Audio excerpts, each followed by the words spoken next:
Welcome back to another episode of the Good Life Visual Audio Podcast. I'm one of your hosts, C. Muzan. I got Kabi in the building. Say what's up, Kabi. What up, no?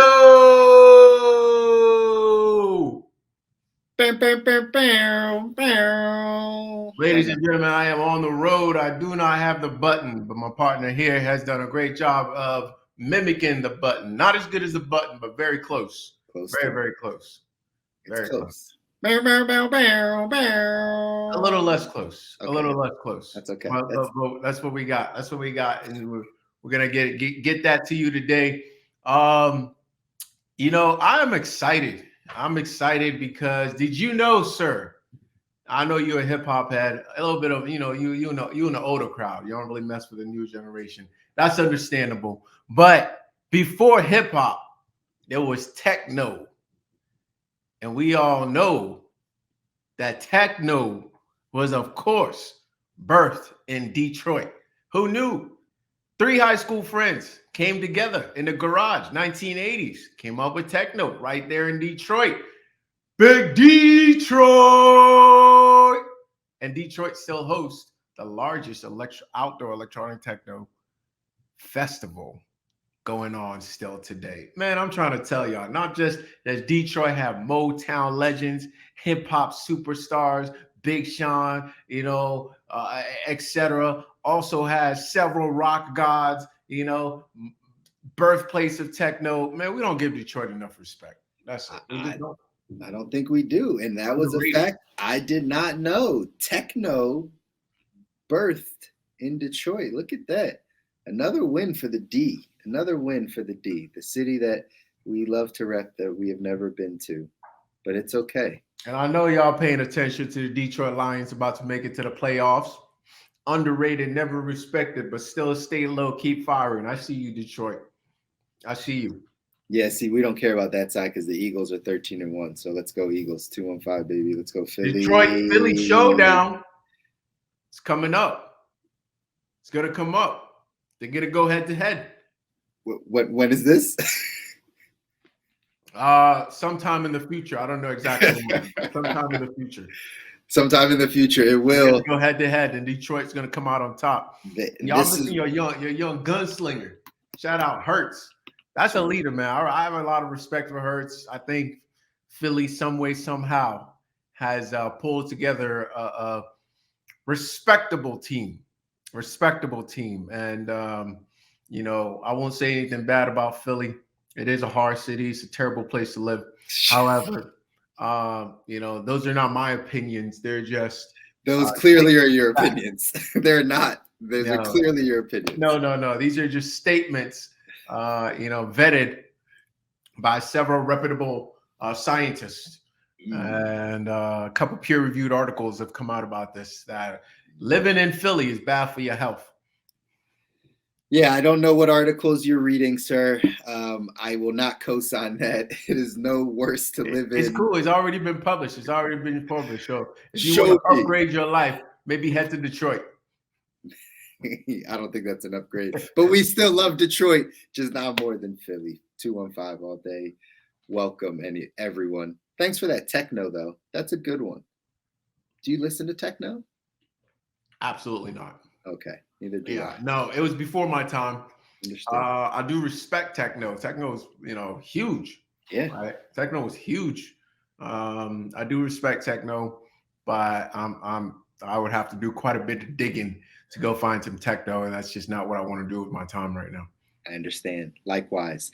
Here's what I do want us to do with our time. I want us to dive in. We are here on episode 99, and it's that time of the show where we are diving into our 2x2. 2x2. That's right.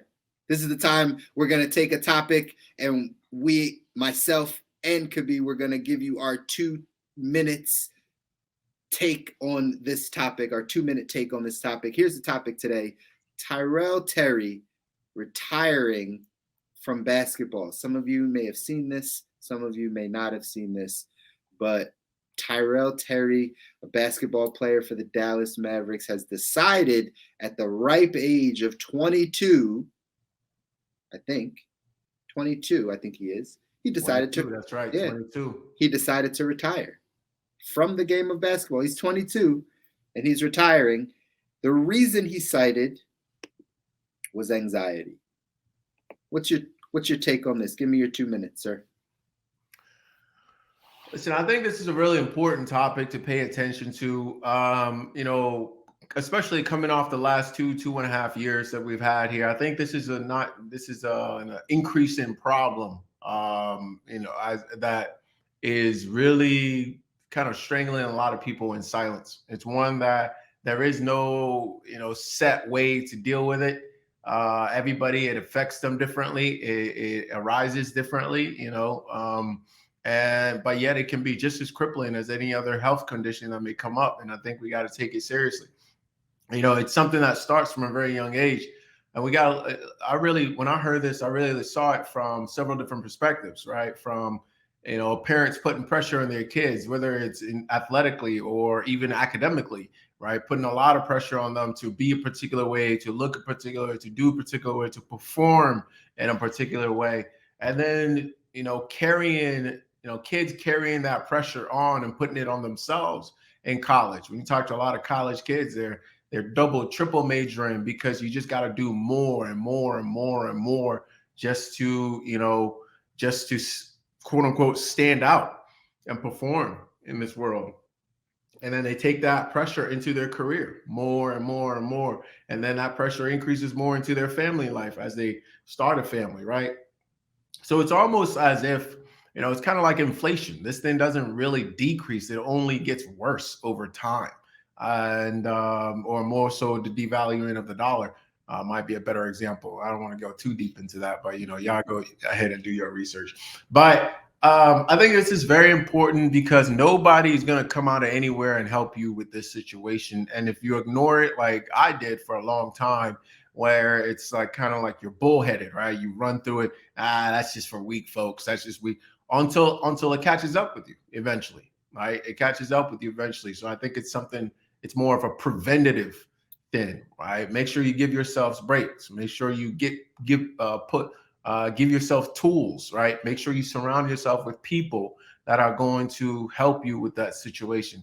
Especially, I'll say as Black males in the United States of America, we drop dead more than any other group from heart conditions and hypertension and things that are made that show up as a result of high levels of pressure and anxiety, and you don't want to wait for that because those type of things easily merge into addictions, right? Yeah. Different ways of trying to address that stress, or just freakouts, right? Yeah. You hear of people just up and leaving and just doing things that are quote unquote out of the ordinary. All of a sudden, mental breakdowns, right?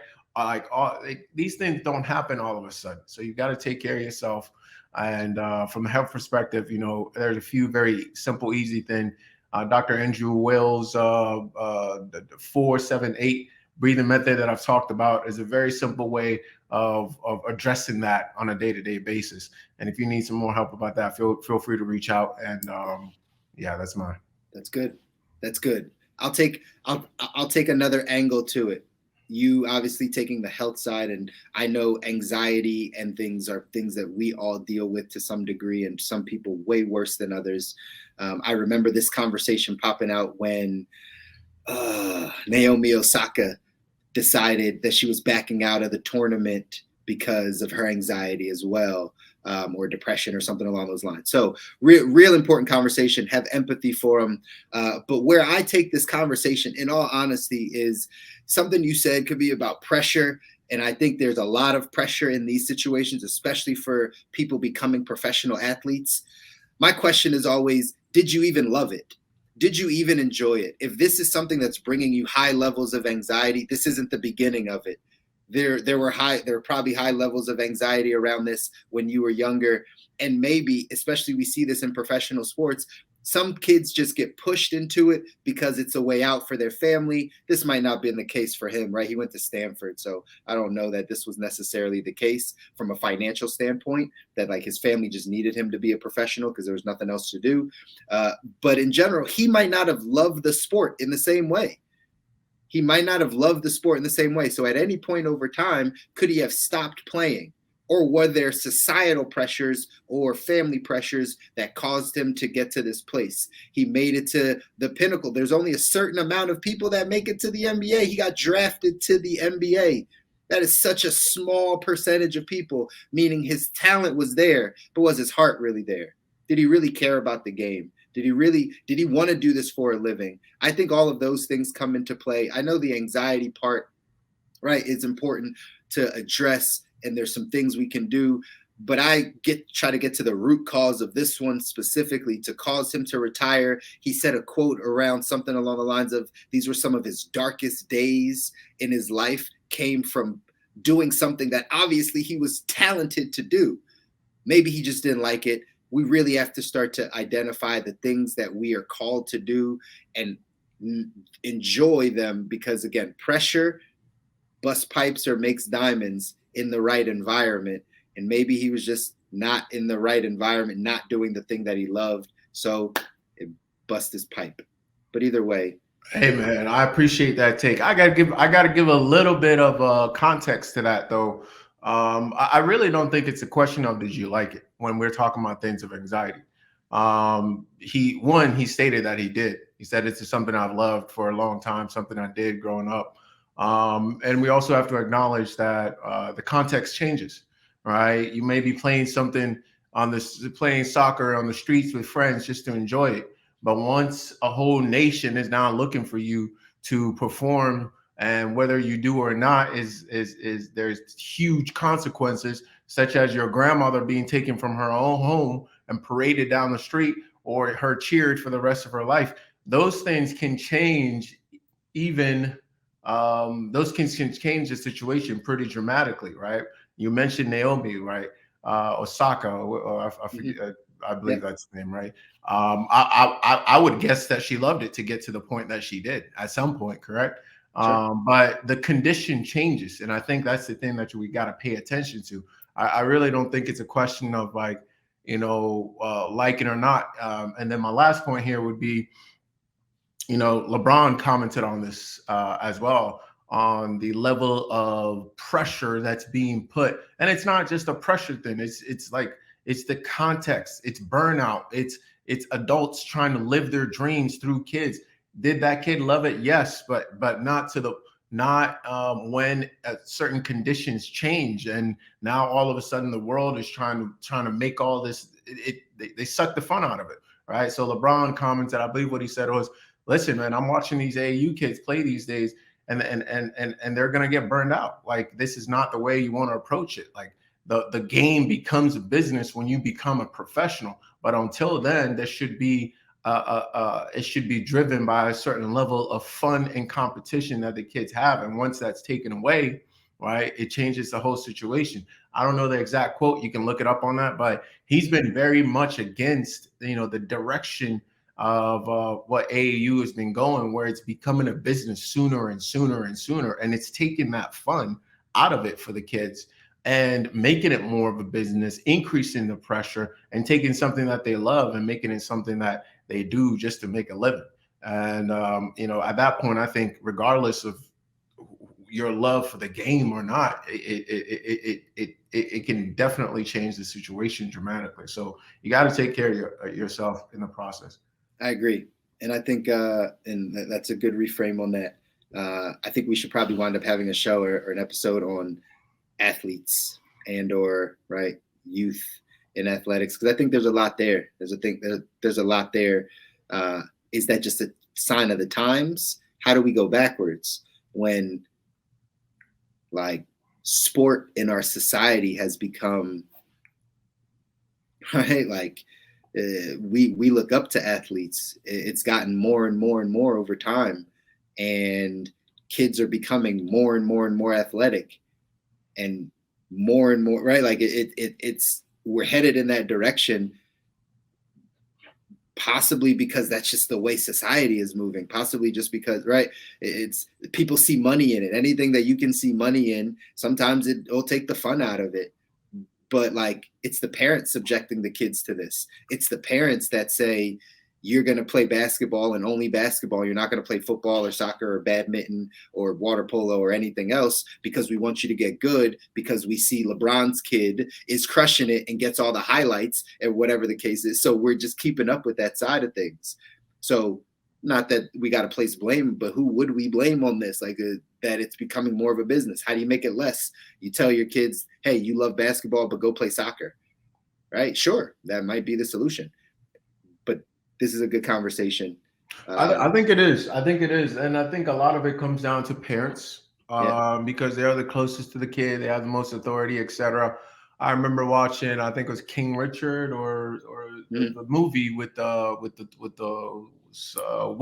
Williams, right? Serena Williams, twins, or not twins, sisters. And I think one of the biggest things the father did was to kind of protect and shield the kids from playing high levels of tennis, like going through the gauntlet, right, of playing all these tournaments. He said, I remember the one scene, he was like, you're not going to burn out my kids, right? And he got a lot of flack for that, right? They didn't play junior tournaments for a really long time, but look at how long of a career they've had, and look at how many people, to go back to Naomi, right? Look how many people are hitting burnouts at such a young age. And and so maybe that was one of the biggest things he did for them in terms of setting up their career, so they don't get burnout, and she can play for how many ever years Serena has played, and gotten to really retire at a stage where she still loves the game, but her body is just not keeping up. You don't see too much of that, right?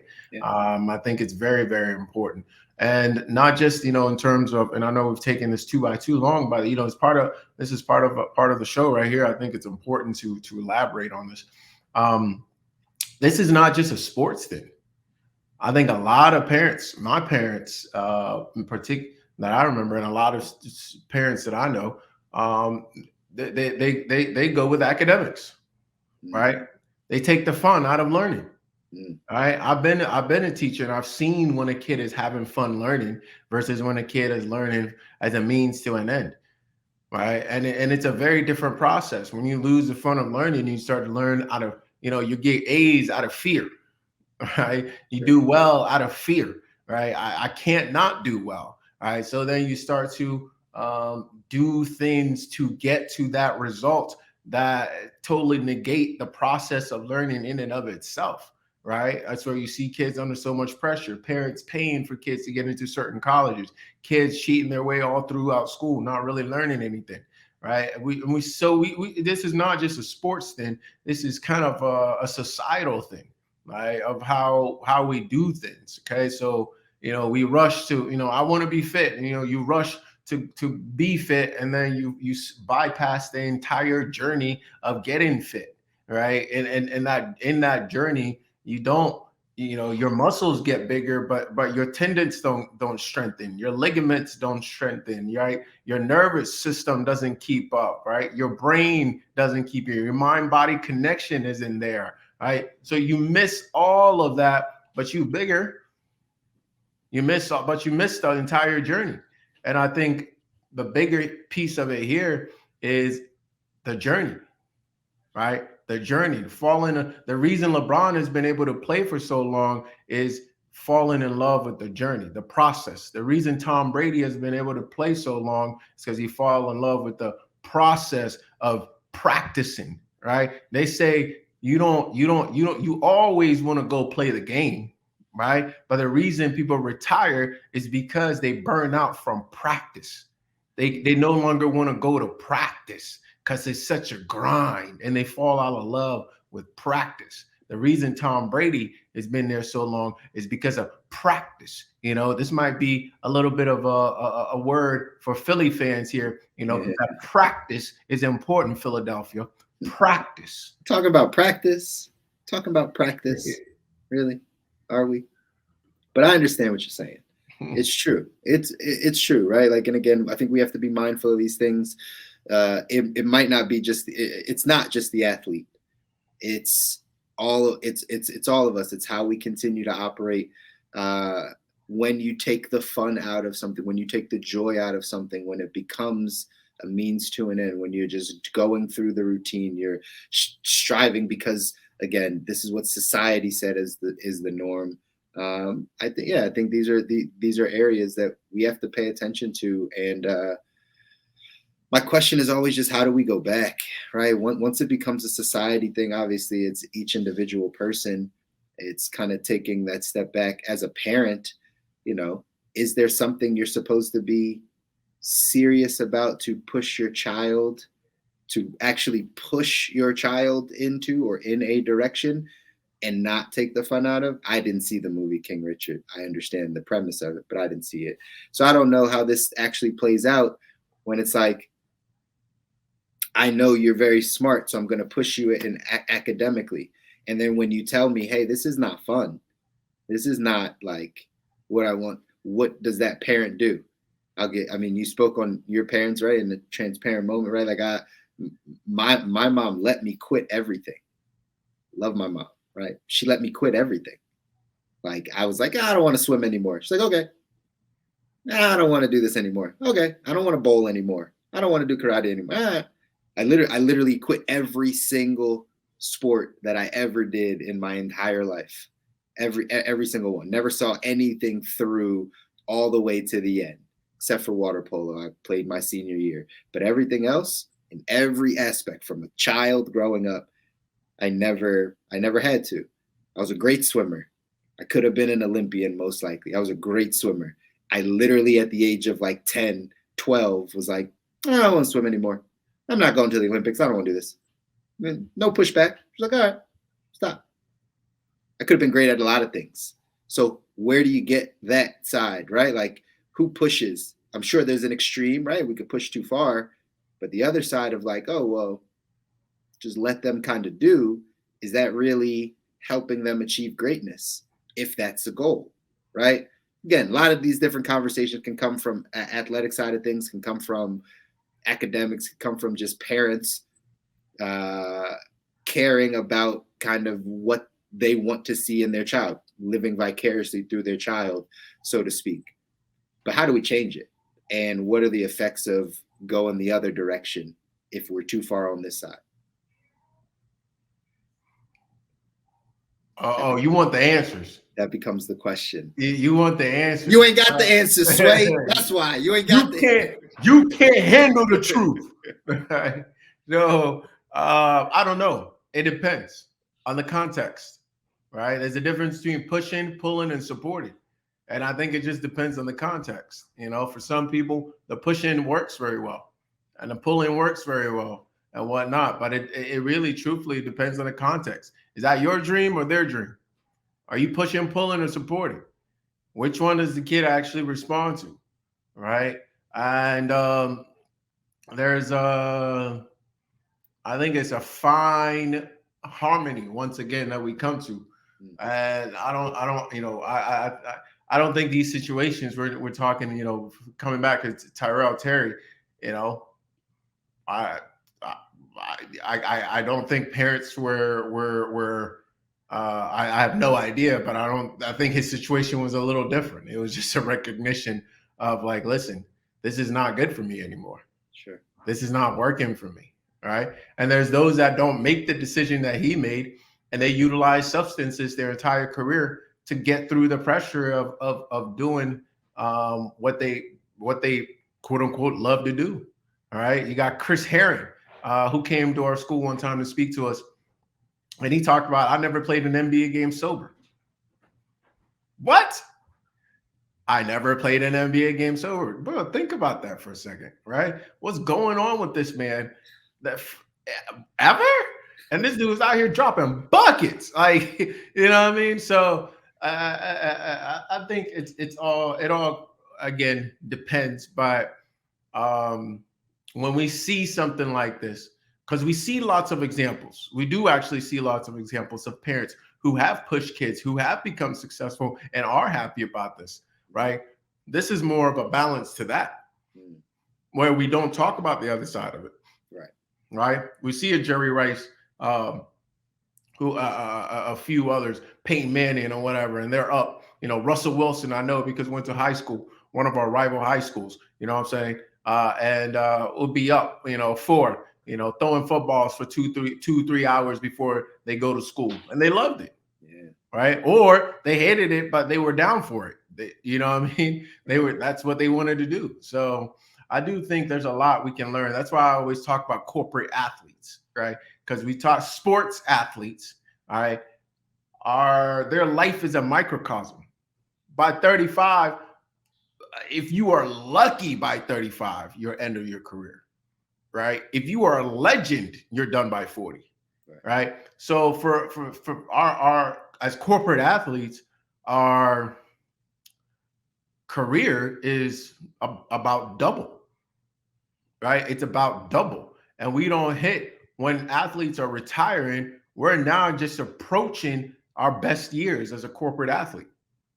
Right. So we because we have so much more time, we can look at these things from athletes and draw lessons from them that may or may not apply to us, actually. But we can at least, test them out and get feedback quicker, all right? Because we're looking at something that's moving at a faster speed. So with that said, I think that's a lot of good stuff, and we'll definitely come back to that. If you did enjoy this, let us know. If you thought we went a little too long on that, let us know. We always appreciate feedback because we want to engage with you guys, and you are the reason why we show up and do this thing. So appreciate y'all. With that said, man, we're talking about podcasts today. All right, starting a podcast. That's right. The reason why this was important is because this is episode 99. We're one show away from 100.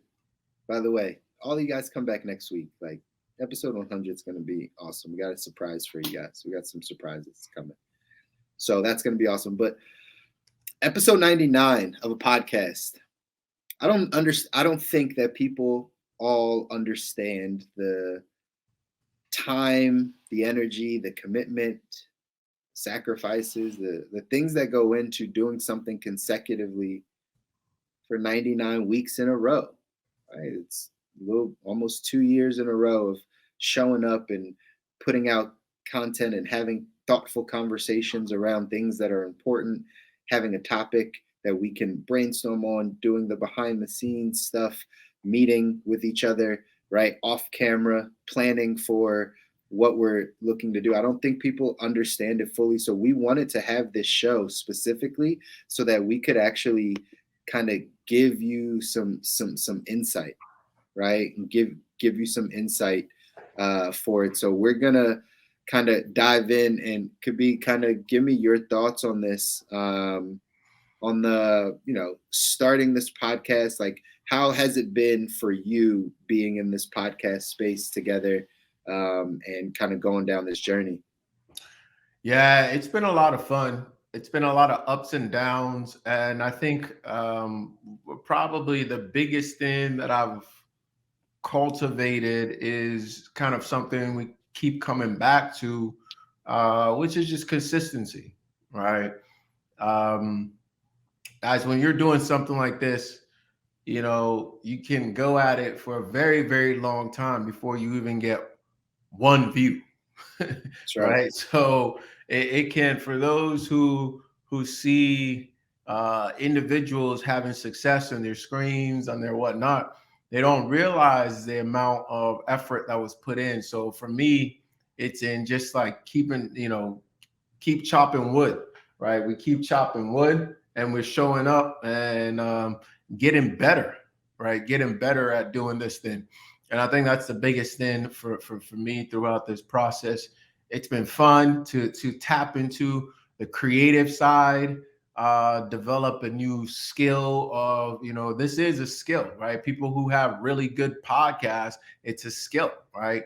If you look at Joe Rogan, interview people, it's a skill, right? So, I'm also excited for the next phase of this as well, as we up our skill level and we bring in some new things for the next we're calling it season, right? For the next century.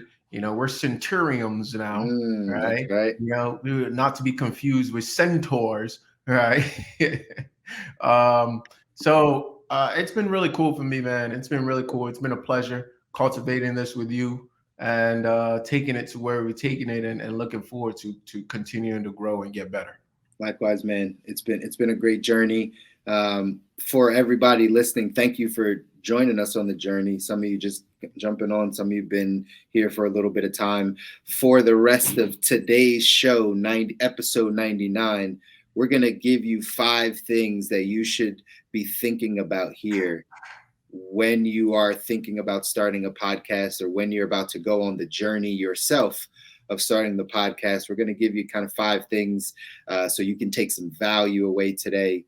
And again, maybe we talk about this at another time. Maybe if this is something that resonates with you guys, we can find another time to dive into another show of some of the mechanics and how to make it happen. But we just want you to take away a few things here. So number 1, before you do anything, figure out why you want to start a podcast. That's step 1, right? Before you do anything, why are you starting this? Why? What is it that you need to offer to the world? What is it that you want to communicate about? What's the message? What's the value add in somebody's life? What are you trying to get to? Maybe you have a product or a service or something that you want to get to people. So that could be the reason. Hey, I'm starting a podcast for marketing purposes because I really want people to know about X service that I have or this product that I have. Maybe you just have things you just want to get off your chest. You want to have good conversations. You want to talk. There's some things that are bugging you. There's some things that you're seeing and you're just like, man, I got to talk about this because I know there's some other people that feel the way I feel. So let me get this out into the world. Who knows what your motivation is, but you got to know why you're starting. What's your thoughts on that one, Kabir? I think this is the most important one we can talk about here. Your why is going to dictate so many things. It's going to dictate how you measure your success. It's going to dictate where you focus your attention and your effort. It's going to dictate where, how you produce the show, etc. And I think ultimately when you are having a hard time or when you hit valleys on the road, you'll be able to turn and look at your why and reestablish or reground yourself. And I think this is going to be incredibly important. If you don't have a very strong why, when adversities come, when the storm comes, when things don't go too well, you're not going to have anything that anchors you down and keeps you going. So this is by far the most important thing we're going to talk about tonight. And your why may change. So stay committed, but be flexible, right? Stay committed, but be flexible. And I think that's incredibly important and something we can drop here for you guys. That's it, right? That why is incredibly important in all things, specifically starting a podcast. So just like he said, right? Lock in, figure out really why you're doing this. It's going to change completely all the things that you put into the podcast. So that's one for you. Number two, for everyone that's listening, pick a topic that you're passionate about. Pick something that you actually would enjoy spending 99 weeks talking about. Pick something that you would enjoy having a conversation with other people about. Pick something that you are a relative expert in, that people would want to hear your viewpoint. If you've never watched a football game, it might not be smart to make a podcast around football and right the highlights or whatever. It might not be your thing. So pick something that you're passionate about.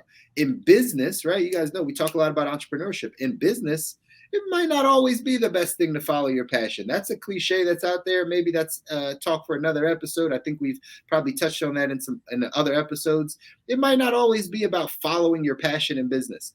But when starting a podcast, absolutely talk about something that you are passionate about, that you have expertise in, that you wouldn't mind having that conversation forever. I'm sure you agree with that, huh? 1000%.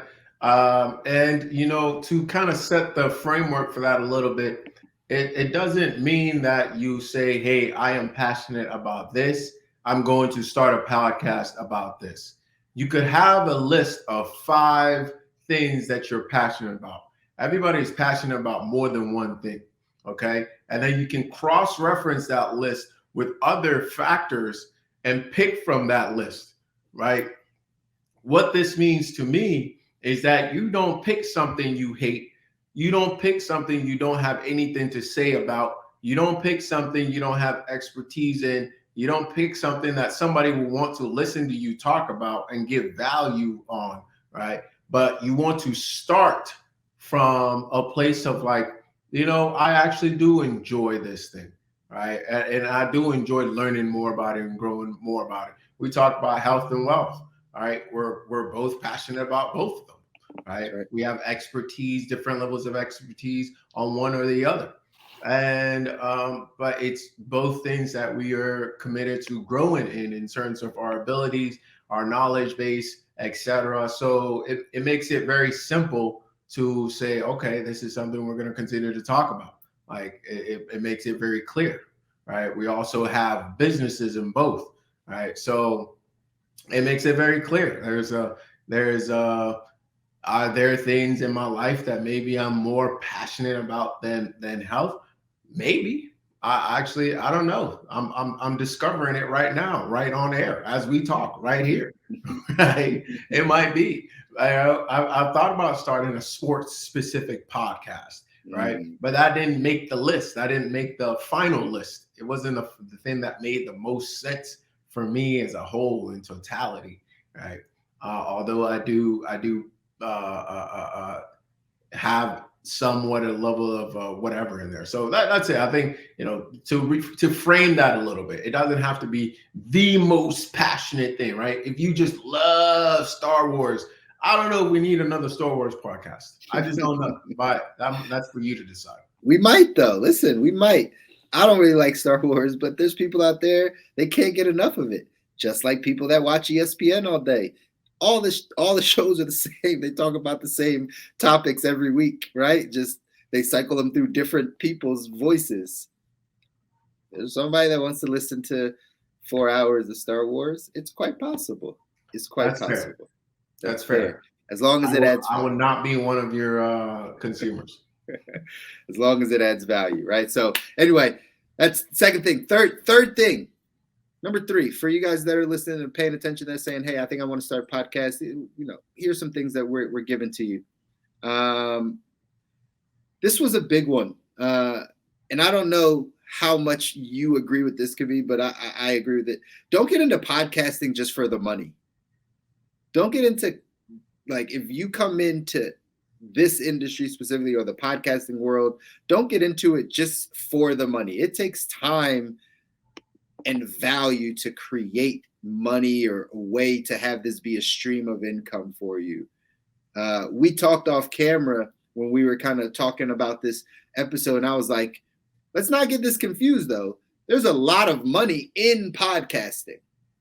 You didn't necessarily agree with that right away, but just know, like, I named a few, you named one, Joe Rogan, right? Gets, what's that? Nine figures from Spotify. I thought it was 100 million. Is that 9 figures? I don't know, man. That's your department.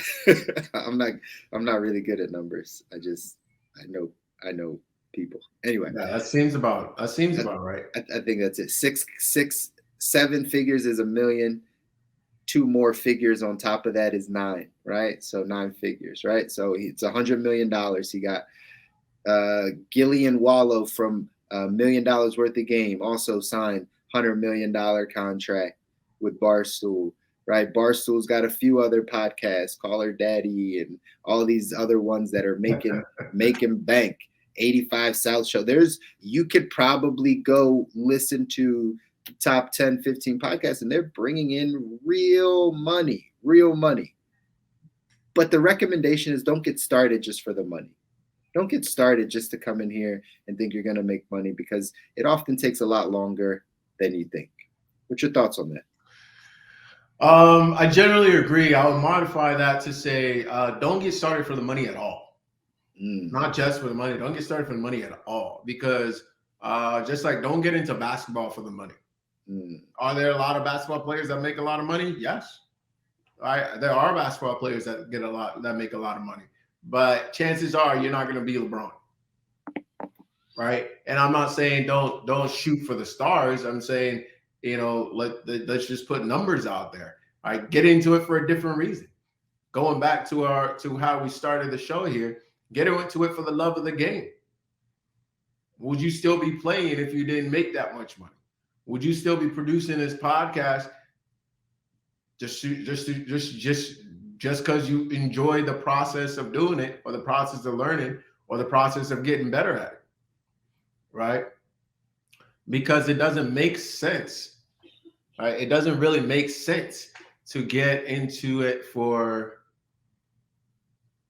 the money. Because I mean, sure, there are a couple of cats out there, but there's like, again, numbers, but name like 10, 15, maybe 20 out there over. I am sure there are hundreds of thousands of podcasts out there. Like, there are so many podcasts out there that ratio, just that fraction. Yeah, it's a fraction because it's the number over a number, right? That's horrible. The odds are horrible. You know what I mean? So if that's how you get in, you may not make it to long enough to even put yourself in a space where you could even get the money. Here's a question, bro. I'm gonna stay here for a second. Do you think this is because those hundreds of thousands of podcasts have a lack of knowledge, or is it a lack of talent? Like, is it a lack of knowledge of how to monetize their podcast, or you think they're just not good, so there's not going to be much money in it until they get good? Like, do you lead to one side or the other? I don't think it's just those two options, right? I think there's other options involved.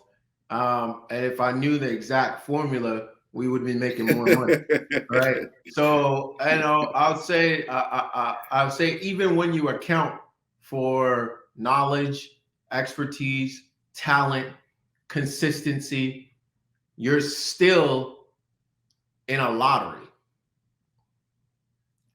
You're still in a lottery. So there are a lot of people that check all of those boxes, I believe strongly, out of those hundreds of thousands of podcasts out there, and they're still not breaking the bank for whatever reason, because there's still some chance to it.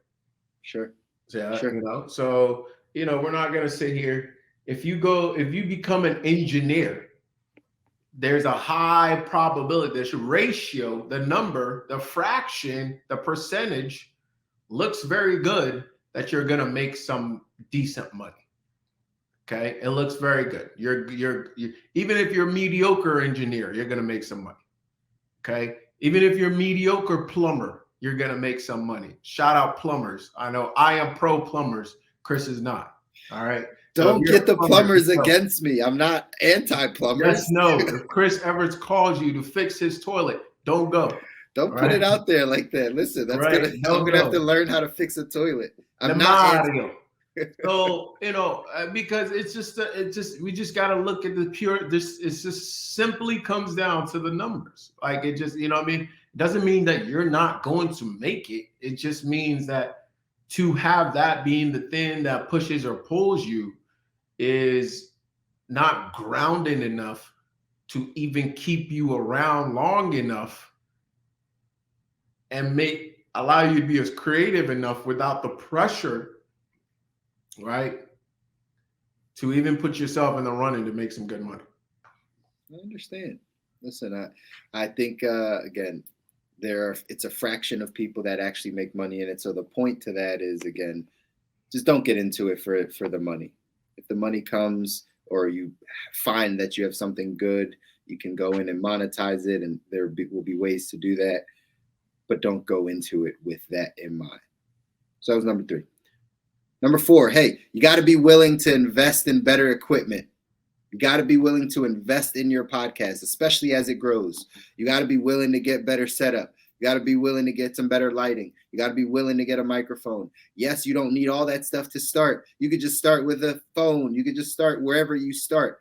I'm always going to be an advocate for just starting where you are. But as it grows and you become more consistent, you're going to need to invest in this podcast. You're going to need to invest in some of the areas that are going to upgrade the quality of your show. You would agree with that? 1000%.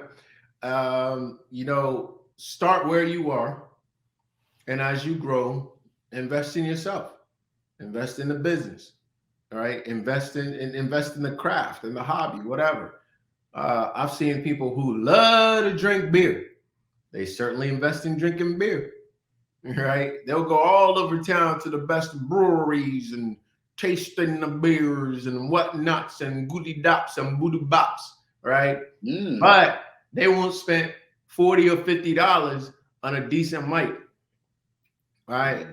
They pop up. They've been doing a podcast for a year and the thing still looks raggedy. Okay, come on now. Present yourself better, right? And invest in the marketing as well. Like there's some, if you make a podcast and nobody is hearing your podcast, that is a huge piece of podcasting, right? You're going to need to put some effort into getting your artwork out there seen. If you paint a bunch of pictures and nobody ever sees your pictures, you're probably not going to make anything from that pictures. Now, if you love to paint pictures and just put them up on your wall and say, wow, that gives me a lot of intrinsic value. I really appreciate this photo on my wall or this painting on my wall. That is great. If that's what you want to do, that's what you want to do. But a lot of people want their work to be seen, right? They want to share it. And that's something that you have to invest in as you go through the process.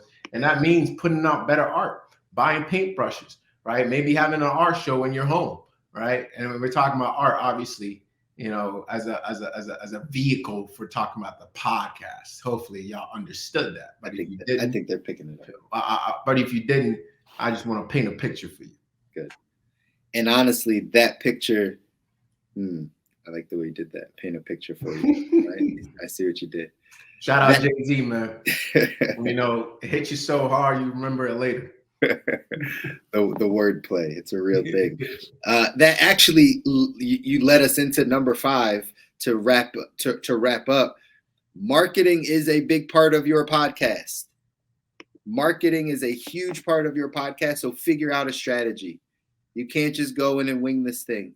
You can't just go in and say, I'm just going to put it out and then, right, let's see what happens. No, you have to learn how to market it. It is a living, breathing thing. It is your art. It is what you are now investing in, what you have a plan for, right? All these types of things. So you need to put marketing high up the priority list.